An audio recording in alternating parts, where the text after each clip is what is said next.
नमस्कार प्यारे बच्चों, आज इस शॉर्ट वीडियो में मैं आपके सामने लेकर आया हूँ रिवीजन करने का सही तरीका। क्योंकि अब हमारे कोर्सेज पूरे हो गए हैं, होने वाले हैं, तो यहाँ से हमें इस बात की सख्त आवश्यकता रहेगी कि रिवीजन कैसे किया जाए। रिवीजन यदि आप बिल्कुल प्लान करके करोगे तो आप उसको मैक्सिमम यूटिलाइज कर पाओगे, उससे मैक्सिमम बेनिफिट उठा पाओगे। तो देखिए, रिवीजन जब हम करने बैठते हैं तो कुछ सवाल हमारे दिमाग में रहते हैं, और वो क्या है। सबसे पहले, रिवीजन कितनी बार करें। तो देखो बच्चों, रिवीजन करने के लिए आमतौर पर आदर्श रूप से मैं ऐसा मानता हूं कि 3 बार आपका रिवीजन हो जाना चाहिए। फर्स्ट अटेम्प्ट में ज्यादा समय लगेगा, सेकंड में उससे कम, और थर्ड में उससे भी कम लगेगा। आदर्श रूप से 3 बार का रिवीजन जरूरत होती है कोर्स कंप्लीशन के बाद में। तो पहले क्वेश्चन का जवाब उम्मीद है आपको मिल गया है। कितनी बार आपको रिवीजन करना चाहिए? तो 3 बार आपका रिवीजन होना चाहिए। रिवीजन कहां से करेंगे? तो बेटा, रिवीजन का मतलब ये है कि जो पहले पढ़ा है उसी को वापस करना।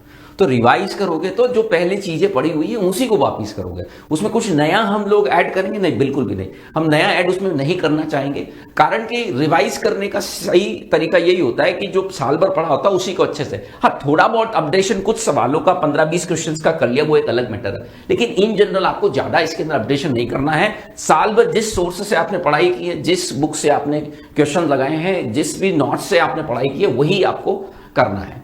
एक दिन का रिवीजन प्लान, तो देखो, एक दिन के रिवीजन प्लान में आप ध्यान रखिएगा कि तीनों सब्जेक्ट आपका रहना चाहिए। फिजिक्स, केमिस्ट्री, बायो, या फिजिक्स, केमिस्ट्री, मैथ्स, तीनों सब्जेक्ट आपको रिवाइज करने चाहिए। एक ही सब्जेक्ट को पूरे दिन कर रहे हैं, वो आपको बोरियत भरा लगने लग जाएगा। 1-2 दिन, 3 दिन, फिर आप उसको लगातार नहीं पढ़ सकते, ये तय बात है। तो इसके लिए आपको वेल प्लान चलना चाहिए। और ये जो सिलेक्शन ऑफ टॉपिक है, ये बहुत महत्वपूर्ण होता है बच्चों। इसका क्या मतलब है कि आपको इस तरह के टॉपिक सेलेक्ट करने चाहिए कि आप जो है ना, वो एक टॉपिक यदि बड़ा ले लिया तो दूसरा टॉपिक छोटा ले लिया, और तीसरा टॉपिक जो है वो बड़ा ले लिया। मतलब एक छोटा और 2 बड़े टॉपिक, इस तरह का कुछ कॉम्बिनेशन बैठाना चाहिए जिससे कि हम उन्हें रिवाइज कर सकें। यदि हम तीनों ही टॉपिक को बड़ा ले लेंगे ना, तो फिर वो कभी कंप्लीट नहीं हो पाएगा। तो आपको 2 छोटे एक बड़ा, या 2 बड़े एक छोटे, इस तरह का कुछ ना कुछ बैलेंस करके चलना पड़ेगा। तो ये बहुत ज्यादा जरूरत है कि आप प्लान करके चलें। तो एक दिन का रिवीजन प्लान आपके पास में पूरा की पूरा प्लान होना चाहिए कि 3 रिवीजन आप किस तरीके से करने वाले हैं। मतलब मैं कहना चाह रहा हूं डे वाइज, है ना, डे वाइज आपके पास में पूरा प्लान होना चाहिए, तभी ये मामला सक्सेसफुल हो पाएगा। आप मान के चलिए, यदि आपके पास प्लानिंग नहीं है कि इस दिन हम ये रिवाइज करेंगे, तो आप समस्या में रहेंगे ही रहेंगे। तो आपको डे वाइज प्लान बनाना है, चार्ट तैयार करना है, और उसको कहीं दीवार पे लगा दीजिए। डेली बेसिस पे उसको मॉनिटर करते रहिए, डेली बेसिस पे ट्रैक करते रहिए कि भाई आज मुझे ये चैप्टर करने थे, इसमें इतना % हिस्सा रह गया, तो वो मेंशन कीजिए, उसे अगले दिन पूरा कीजिए। निश्चित तौर पर ऐसे दिन आएंगे जब आपका कोर्स पूरा उस दिन का टारगेट पूरा नहीं होगा, और वो अगले दिन पे लोड बढ़ता ही जाएगा। तो ये एक अलार्मिंग साइन रहेगा। हमको एग्जैक्टली पता होगा कि भैया अब मैं बहुत पिछड़ता जा रहा हूं, तो मुझे अपना स्पीड भी बढ़ानी पड़ेगी, पढ़ने के घंटे भी बढ़ाने पड़ेंगे। तो इसलिए बहुत ज्यादा जरूरी है कि आप 3 रिवीजन का एक पूरा प्लानर तैयार कीजिए, उसे कहीं आप जहां पढ़ते हैं वहां दीवार पे लगाइए, और प्रत्येक दिन उसमें मार्क करते जाइए कि आज का टारगेट ये था और ये पूरा नहीं हुआ है। नहीं तो बेटा, दिन ऐसे ही निकलते जाएंगे, हमें पता भी नहीं चलेगा। तो इसलिए बहुत ज्यादा जरूरी है कि रिवीजन पूरे अच्छे से प्लान करके बनाया जाए। रिवीजन के साथ टेस्ट, बिल्कुल। अब टेस्ट के, अब सिलेबस के अनुसार रिवाइज अब यहां से आप नहीं कर पाएंगे, मुझे नहीं लगता, कारण कि अब यहां से मेजर टेस्ट होने लग जाते हैं सभी जगह। मेजर टेस्ट होते हैं तो उसमें जो है वो पूरा सिलेबस आता है।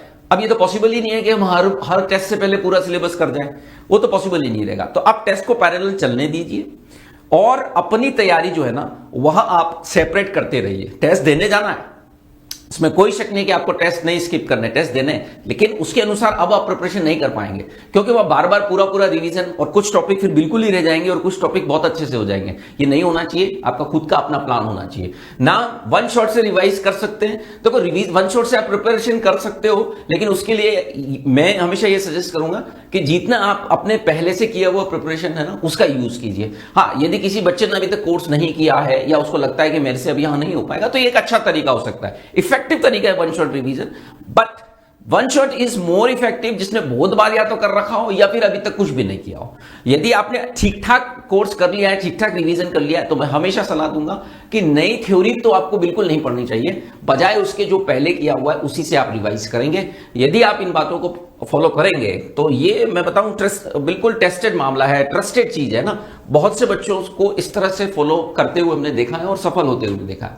तो मेनली मैं ये कहना चाह रहा हूं कि आपके पास रिवीजन का पूरा प्लान होना चाहिए, डे वाइज होना चाहिए, और 3 बार रिवीजन पूरा होना चाहिए। रिवीजन जो किया हुआ है उसी का किया जाता है, ज्यादा नई चीजें उसमें ऐड नहीं करनी है। और जब आप ट्रैक करेंगे तो जो उस दिन रह जाए उसको स्किप मत कर देना, छोड़ मत देना, उसको अगले दिन पूरा करना ही करना है, नहीं तो वो हमेशा के लिए रह जाएगा, वो कभी पूरा नहीं होगा। तो उम्मीद है ये आपको जो एक शॉर्ट सा वीडियो था वो पसंद आया होगा। इस होली की आपको बहुत बहुत शुभकामनाएं, आप पूरा एंजॉय करें और अभी होली सेल भी चल रही है, उसका भी आप पूरा लाभ उठाएं।